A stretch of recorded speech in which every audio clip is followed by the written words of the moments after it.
राधे राधे दोस्तों, कैसे हैं आप लोग। आई होप कि सब मज़े में होंगे। तो सारा काम अभी मैंने अपना निपटा लिया है और अब मेरा टास्क का वैसे तो टाइम है, लेकिन आज मैंने सोचा कि यार टास्क तो मैं डेली कर रही हूँ, मतलब डेली कुछ ऐसा पढ़ाई से रिलेटेड टॉपिक मैं करती हूँ, लेकिन आज ये वीडियो बहुत ही अलग है। कुछ हटके ही मैंने आज टॉपिक लिया है जो मतलब किसी के दिमाग में आएगा भी नहीं कि इस तरीके की भी आज हम बात करेंगे।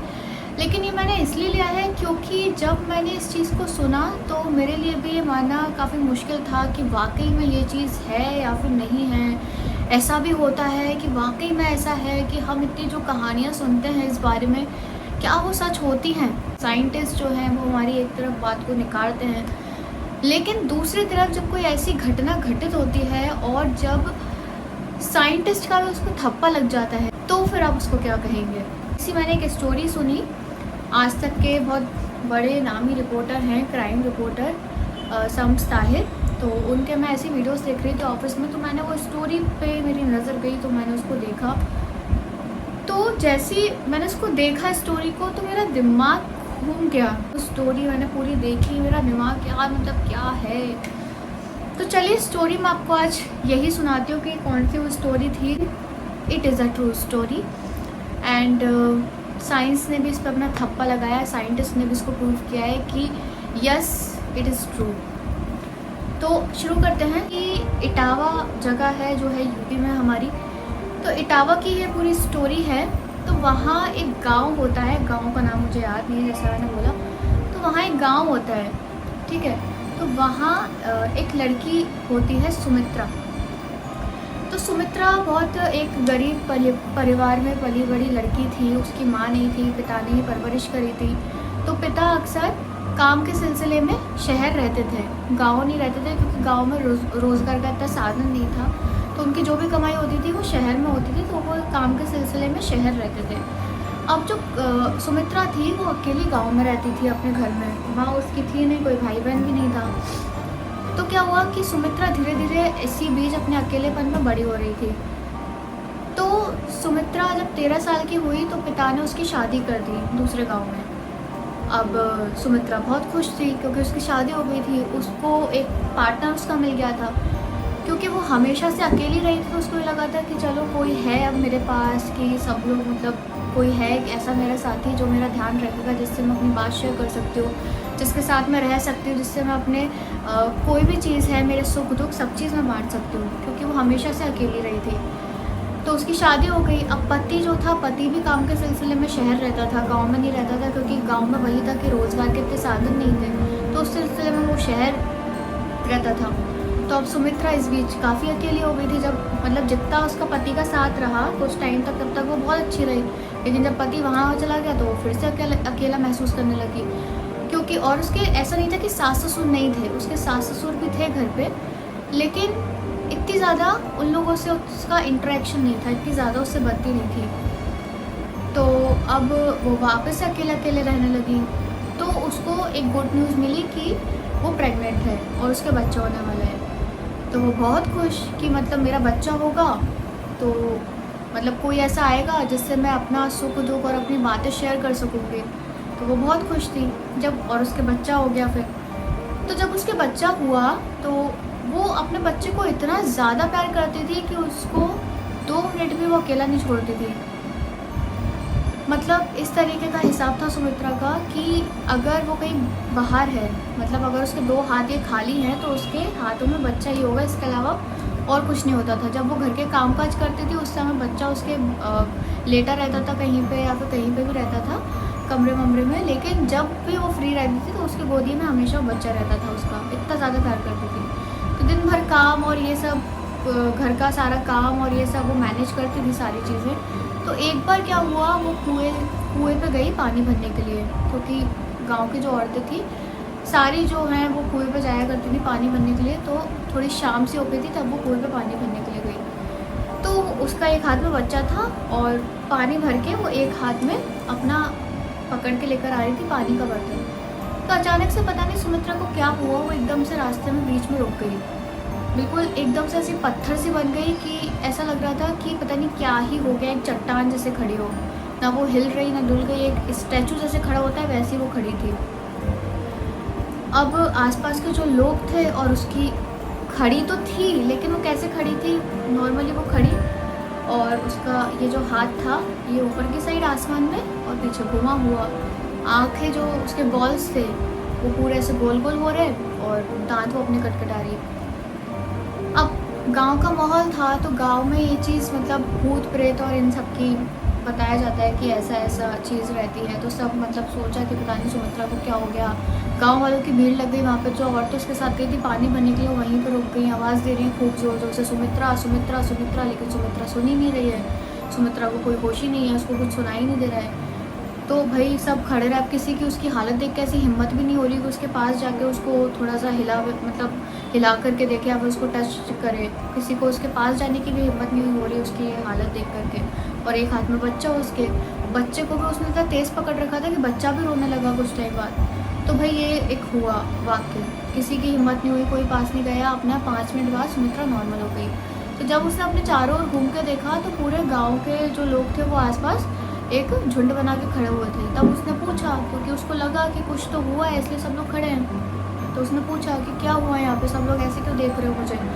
तो उन लोगों ने कुछ नहीं बताया, उन्होंने बोला कुछ नहीं हम तो बस ऐसे ही देख रहे थे। अब वो जब पूरे रास्ते यही सोचते हुए आई कि कुछ तो हुआ था वहाँ पे जो मुझे नहीं पता है, लेकिन किसी ने कुछ देखा है और कुछ मुझे किसी के बारे में कुछ भी बताया नहीं जा रहा है। तो वही ठीक है, उसने बोला कि कुछ हुआ होगा, नहीं बताना होगा तो ठीक है। मैं अब वो आ गई अपने घर के नॉर्मली काम काज करने लगी। 2-3 दिन ऐसे निकल गए। 2-3 दिन बाद वापस से ये चीज़ हुई कि वो किचन में अपना खाना बना रही थी, तो एकदम से उसको वही चीज़ हुई कि उसके हाथ ऊपर हो गए, ऐसे घूम गए हाथ पीछे की साइड, उसकी आंखें जो थी वो गोल गोल गोल गोल ऐसे घूमने लगी, जो आंखों के बॉल्स थे, और वो दांत कटकटाने लगी। अब उसकी घर पे सास थी, तो सास उसकी ये दांत कटकटाने की आवाज़ सुन के अंदर आई। उसने देखा तो सुमित्रा की हालत देख के वो भी बहुत दंग रह गई।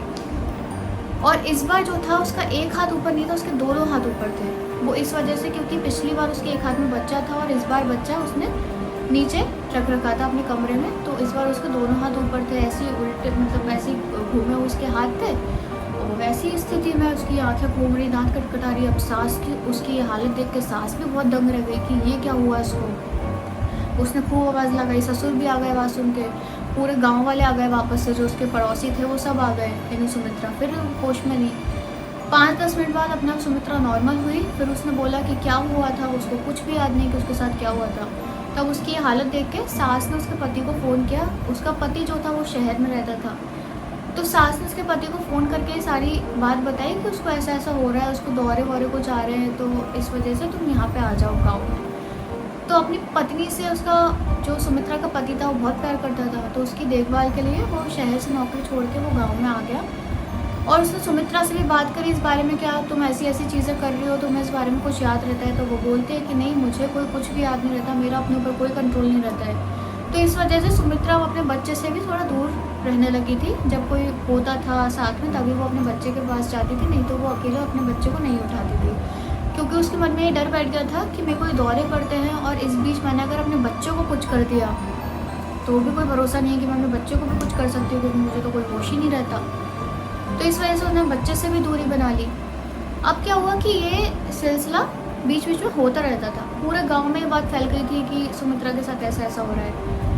लेकिन एक बार बहुत अजीब बात हुआ। एक बार सुमित्रा अपने बच्चों को ऐसे साइड में लिटा करके ऐसी लेटी हुई थी, थोड़ा आराम कर रही थी, दोपहर का टाइम था। सुमित्रा को वापस से वही एकदम से दौरा पड़ा, वापस से वही हाल की हाथ ऊपर ऐसे घूमे हुए पीछे की साइड, आंखें ऐसे घूम रही और दांत वो कटकटा रही। लेकिन इस बार एक नई चीज़ हुई और वो ये हुई कि उसने कुछ बोला, और उसने ये चीज़ बोली कि एक भविष्यवाणी टाइप की करी उसने कि आज से ठीक 3 दिन बाद मैं मर जाऊंगी। मतलब आज 16 तारीख है तो 19 तारीख को 19 जुलाई को मैं मर जाऊंगी। और इतना कहने के बाद सुमित्रा नॉर्मल हो गई। तो सुमित्रा की ये भविष्यवाणी सुनकर मतलब उसकी ये बात कहकर सब वहाँ पे चौंक गए कि ऐसा क्यों बोल रही है, कभी इसने इस तरीके की चीज़ें नहीं बोली है कभी कुछ। क्योंकि जब भी उसको दौरा आता था या फिर जब वो इस तरीके की होती थी तब वो कुछ भी नहीं बोलती थी, लेकिन पहली बार था जब उसने कोई ऐसी चीज़ बोली थी। तो भाई अब उसके जब वो होश में आई तो उसके पति ने उससे बोला कि तुम्हें पता है कि तुमने अभी क्या बोला है। तो उसने बोला कि नहीं, मुझे तो कुछ भी याद नहीं है। तो उसके पति ने उसको बताया कि तुमने अभी ये बोला है कि आज से ठीक 3 दिन बाद तुम्हारी मौत हो जाएगी, मतलब आज 16 तारीख है, 16 जुलाई है, तो 19 जुलाई को तुम्हारी मौत हो जाएगी। सुमित्रा बड़ी परेशान इस बात से कि ऐसा कैसे बोल दिया मैंने, ऐसी कैसे भविष्यवाणी कर दी कि आज से 3 दिन बाद मैं मर जाऊंगी। उसको बहुत टेंशन हो गई इस बारे में। तो उसने क्या किया कि एक योजना बनाई, और वो योजना ये थी कि उसने ये डिसाइड किया कि जहाँ जहाँ मुझे मेरी जान को खतरा है वहाँ मैं नहीं जाऊँगी। मतलब जैसे कुएँ में पानी भरने नहीं जाऊँगी, क्योंकि अगर कुएँ में गई, डूब गई, पैर फिसल गया तो मरने का खतरा है। किचन में काम नहीं करूँगी क्योंकि चूल्हा है वहाँ पे, चूल्हे से जल गई। फिर बाहर नहीं निकलूँगी घर के, क्योंकि गाड़ी वाड़ी निकलती रहती हैं, कुछ हादसा हो गया। ऐसे करके उसने अपने को घर में ही पैक कर लिया। अब दिन निकल गया, सुबह का टाइम निकल गया, दोपहर आ गई। दोपहर भी अनुमत निकलने ही वाली थी, शाम का समय आने वाला था। उस बीच सुमित्रा अपने कमरे में आराम कर रही थी। अब तक कुछ नहीं हुआ था, तो सब लोगों को ये लगा कि ऐसा कुछ नहीं होगा, भविष्यवाणी गलत हो जाएगी। तो इस बीच ये होता है कि सुमित्रा को कमरे में एकदम से घुटन होती है। तो उसने बोला कि मैं यहीं अपने मतलब ये उसका जो गेट था, उनके घर का जो गेट था, वहाँ खड़ी हो जाती हूँ। तो वहाँ से ये रहेगा कि थोड़ी सी ठंडी ठंडी हवा आएगी तो सफोकेशन नहीं होगा, अच्छा लगेगा मुझे। तो वहाँ खड़ी हो गई गेट पे अपने जाकर के देहरी पे। अब वहाँ से क्या हुआ कि उसकी एक सहेली थी जो वहाँ से गुजर रही थी, उसने उसको आवाज़ देकर रोक लिया और वो उससे बातचीत करने लगी। क्योंकि सुमित्रा के बाद पूरे गांव वाले जानते थे कि उसको ऐसी ऐसी चीज़ें होती हैं कि उसको एकदम से दौरे पड़ते हैं, या फिर जो भी चीज़ थी उसके साथ वो उसको होती है। तो उसकी सहेली को भी ये बात पता थी कि सुमित्रा के साथ ऐसा ऐसा चीज़ होती है। तो वो खड़ी थी सड़क पर सुमित्रा और उसकी सहेली से बात कर रही थी। तो उसकी सहेली जो थी, उसकी दोस्त, वो उससे पूछ रही कि ऐसा ऐसा होता है, तो मतलब कैसा क्या, ये सब उसके बारे में वो डिस्कशन कर रही थी। अचानक सुमित्रा को वही चीज़ हुई जो उसको हमेशा होती थी। वो एकदम से एक मूर्ति की तरह, एक स्टैचू की तरह वहाँ खड़ी रह गई। अपनी सहेली से जब वो बात कर रही थी तो उसी जगह वो एक स्टैचू की तरह खड़ी रह गई। और लेकिन इस बार एक चीज़ अलग थी। इस बार एक चीज़ अलग ये थी कि हमेशा जब उसको इस तरीके का होता था तो उसके हाथ ऊपर, दोनों हाथ ऊपर, और ये हथेलियाँ ऐसे पीछे घूमी हुई, आंखें उसकी गोल गोल घूमती रहती थी, जो बॉल्स थी, और दांत वो कटपटाती रहती थी। लेकिन इस बार उसको कुछ भी ऐसा नहीं हुआ। वो बस एक चट्टान की तरह खड़ी थी। उसकी सहेली उसको तेज तेज आवाज़ लगा रही, सुमित्रा सुमित्रा, लेकिन सुमित्रा बेसुध। सुमित्रा बस कुछ नहीं बोल रही। सुमित्रा बस एक मूर्ति की तरह खड़ी, जैसे कि कोई पुतले को खड़ा कर दिया हो। वो तेज तेज उसको हिला रही, लेकिन सुमित्रा ने कोई रिएक्शन नहीं दिया, कोई जवाब नहीं दिया। जब उसकी सहेली बहुत तेज चीखी तो आसपास के लोग, सुमित्रा का पति, उसकी सास, सब लोग बाहर निकल कर के आए और देखा। अब वैद्य को बुलाया गया कि भाई वैद्य जी देखेंगे क्या हुआ है इसको मतलब एकदम से सुमित्रा को क्या हो गया। वैद्य जी ने देखा तो वैद्य जी ने बोला कि ये तो मर चुकी है। सुमित्रा मर गई थी। सुमित्रा अपनी दोस्त से बात कर रही थी और अचानक पता नहीं क्या हुआ, वो एक मूर्त बनी। वैद्य को बुलाया गया तो वैद्य ने बोला कि ये सुमित्रा जो है ये मर चुकी है। अब भाई बहुत सब दुखी हो गए, रोना गाना शुरू हो गया सबका, पूरे मोहल्ले में मातम छा गया। दूर दूर से पता नहीं कहाँ से पूरे गांव के लोग आने लगे। सुमित्रा के घर के बाहर भीड़ लग गई लोगों की देखने के लिए कि, क्योंकि वो काफ़ी फेमस थी इस चीज़ से, क्योंकि सबको गांव वालों को पता था कि ऐसे ऐसे सुमित्रा के साथ होता है। सब लोग सुमित्रा के घर के बाहर आके खड़े हो गए। अब ये चीज़ हुई। अब क्योंकि सुमित्रा एक मैरिड थी, मतलब एक सुहागन थी, तो जब एक मैरिड लेडी जब जाती है तो पूरा जो श्रृंगार उसका किया जाता है, तो वैसे ही एक लेडीज़ उसको उसकी सुमित्रा की बॉडी को एक रूम में रख करके सारा सजावट वगैरह उसके रूम की कर रही थी। तो इस बीच एक घटना हुई, और वो ये हुई कि जो लेडीज़ थी उसमें से 3 लेडीज़ एक एक करके चिल्लाती हुई निकली बाहर। पहले एक निकलती है चीखती चिल्लाती, उसके 2 मिनट बाद दूसरी लेडीज़ निकलती है, और फिर उसके हाल ही बाद तीसरी लेडीज़ चिल्लाती हुई निकलती है। और वो बहुत हड़बड़ाई हुई तीनों लेडीज़। तो पहली जो लेडीज़ थी उससे पूछा गया कि क्या हुआ, तुम लोग को ऐसे चीखते हुए चिल्लाते हुए क्यों निकल रही हो, क्योंकि सुमित्रा की वो बॉडी को सजा रही थी, आधा श्रृंगार सब कुछ हो चुका था कंप्लीट, और उसके अंतिम संस्कार की तैयारी की जा रही थी। सुमित्रा को गए हुए भी 50 मिनट के लगभग हो गए थे। तो भाई लेडीज़, उसने पहली लेडीज़ ये बोलती है कि सुमित्रा ने अपनी आंखें खोल ली हैं। दूसरी लेडीज़ ने बोला कि सुमित्रा ने अपने हाथ ऊपर कर लिए हैं।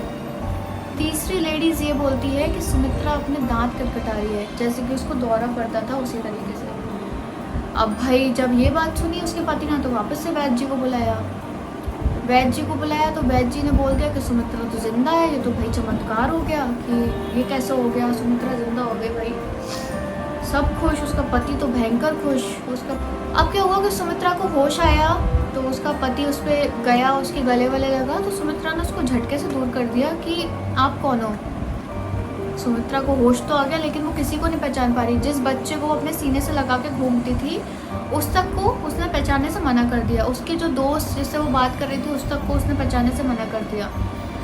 तो भाई अब किसी को सुमित्रा नहीं पहचान रही थी। तो क्या हुआ कि अब वो क्या हुआ, तो वैद्य जी ने बोला कि अभी हो सकता है थोड़ा सदमा लगा हुआ, ऐसा एकदम से चमत्कार हुआ, तो थोड़ा टाइम दो।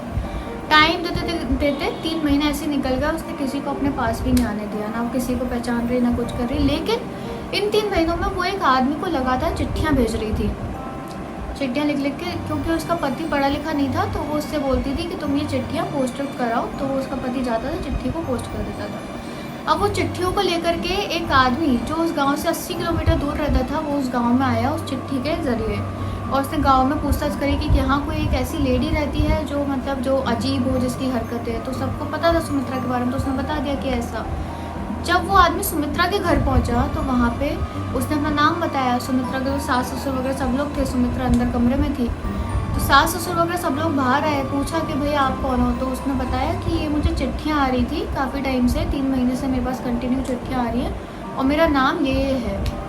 तो जैसे उस आदमी ने अपना नाम लिया वैसे सुमित्रा दौड़ती हुई अपने कमरे से आई, उस आदमी के गले लग गई एकदम से। तो वो आदमी हैरान कि भाई ये कौन है, और सुमित्रा ने बोला कि आप मेरे पापा हो। अब भाई सब हैरान कि ये हो क्या रहा है, सुमित्रा पापा बता रही है, वो आदमी उसको पहचान नहीं पा रहा है। जैसे तैसे उसने आदमी ने सुमित्रा को अपने मतलब गले से छुड़ाया और फिर उसने बोला कि पापा मतलब मेरी बेटी तो तुम हो ही नहीं हो, तुम तो मेरी बेटी की तरह लगती भी नहीं हो।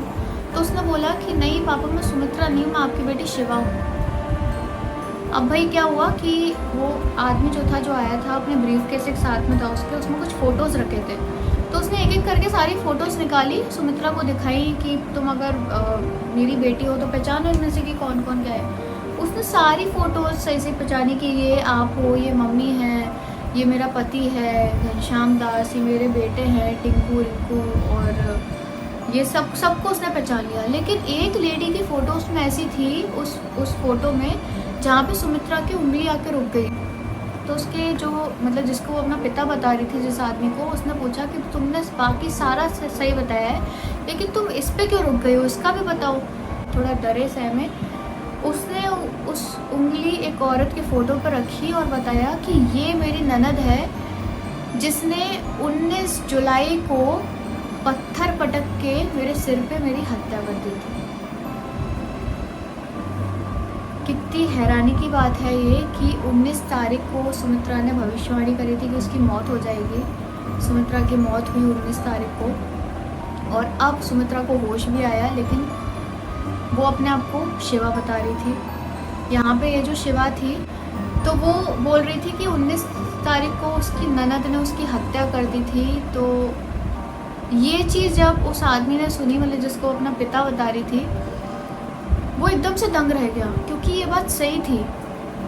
उसके जो ससुराल वाले थे शिवा के, जो उसकी बेटी थी शिवा, उसके ससुराल वालों ने उससे ये बोला था कि उसने झगड़े वगड़े हुए घर में, तो उसने जाकर के सुसाइड कर लिया रेलवे ट्रैक पे उसकी लाश मिली थी, किसकी, शिवा की। लेकिन हैरानी की बात यह थी कि रेलवे ट्रैक पर अगर कोई सुसाइड करेगा और रेल से कट के अगर उसकी मौत होगी तो उसकी जो लाश होगी उसमें कहीं कट वट तो लगेंगे, लेकिन उसकी जो बॉडी मिली थी उसमें सिर्फ सिर पे उसके घाव था, बाकी कहीं पूरे शरीर पर कोई भी निशान नहीं थे चोट के। तो जब उसके पिता ने ये चीज़ सुनी तो उसने एकदम से झट से गले लगा लिया शिवा को। वो यकीन हो गया कि ये मेरी बेटी शिवा है। और फिर उसने बोला शिवा ने कि पापा मुझे आपके साथ जाना है, मुझे आपके साथ रहना है, क्योंकि मेरा पति भी इसी तरीके का था, उसने भी मेरा कोई साथ नहीं दिया तो मैं उसके साथ तो नहीं रहूँगी। तो मुझे आपके साथ अपने साथ ले चलिए। तो उसके पापा उसको अपने साथ ले गए अपने घर पे, वो वहाँ चले गई। अब उसके जो बच्चे थे वो भी उनके साथ ही रह रहे थे, उसके पिता के साथ। तो उसने बोला कि अब क्योंकि सुमित्रा का पति उसको प्यार बहुत करता था, तो उसने ये फैसला लिया कि अब मैं सुमित्रा के पति के साथ ही रहूँगी, और जो उसका बच्चा है सुमित्रा का, उसको भी मैं अपने साथ ही रखूँगी, और जो मेरे जो बच्चे थे उनको भी मैं अपने साथ ही रखूँगी। तो फिर क्या हुआ कि जो शिवा थी, मतलब जो सुमित्रा थी जो मर चुकी थी और जो फिर अपने आप को शिवा बता रही थी, उसने सुमित्रा के पति के साथ वो रहने लगी अपने तीनों बच्चों के साथ। और ये कोई कहानी नहीं है, ये रियल घटना है इटावा के कोई गांव की, और आज भी उसके जो बच्चे हैं वो मौजूद हैं। तो बहुत हैरान करने वाली ये स्टोरी थी। आप लोग बताना कि आप लोगों को कैसी लगी। तो चलिए इसी के साथ वीडियो को देते हैं विराम। अपना ध्यान रखिए, सुरक्षित रहिए। कमेंट्स में ज़रूर बताना कि आपको ये कैसी लगी स्टोरी, और प्लीज़ वीडियो को लाइक, चैनल को सब्सक्राइब कीजिए। राधे राधे।